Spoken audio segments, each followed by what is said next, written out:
Choose your own path. So today on our channel, what are we doing? Well, a couple days ago, we started throwing a print on the board, on the machines, and we decided to do a Darth Vader helmet. All right. So 30 something odd pieces, 32 pieces, I think, plus an extra one, 33, to make this guy in pieces. 2.5 days. Incredible. The difference, this is a wearable helmet. So technically, if you were to cut here, take this piece off, put some, I don't know, Velcro or earth magnets or something, then you'd put the back on first, then put this on in the front. I didn't want to do that. I'm just going to make this as a piece that's going to be hanging up on my display. So I glued it together, obviously you could tell, and what I did was, the other night I ended up putting some wood filler in to just get all the cracks done.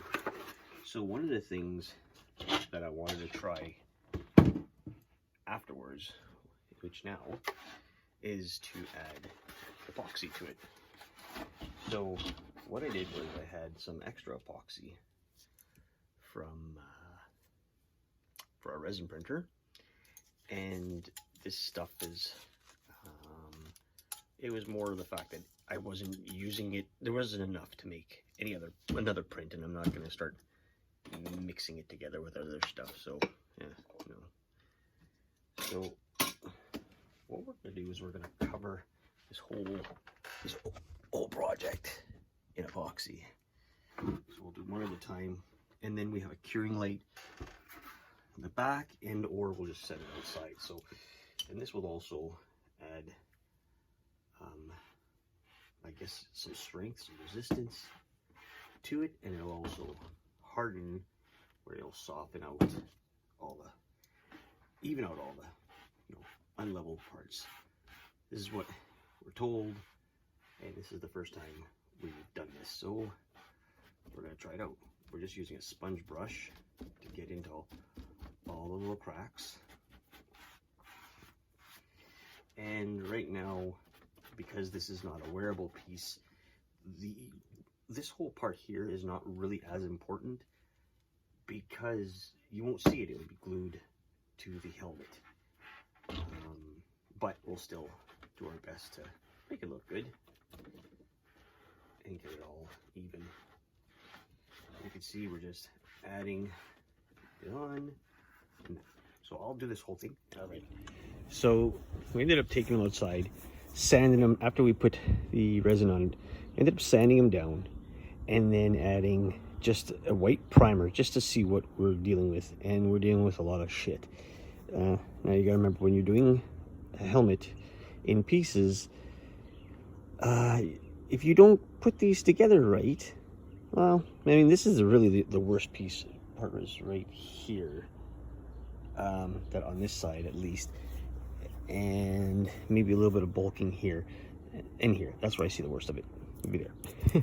So what happens is now you have to really, and to have like a smooth cover, you have to fill it in. So the best thing to do is, either use your Bondo. I use the wood filler.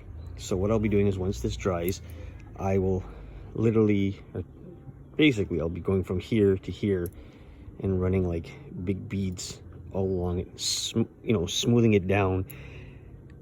Technically, I'll just be recovering this whole helmet with wood filler. Let it dry, and then sand it, and then after, give it another coat of this painting, or I may end up just putting another shot of epoxy on top of it and letting it dry.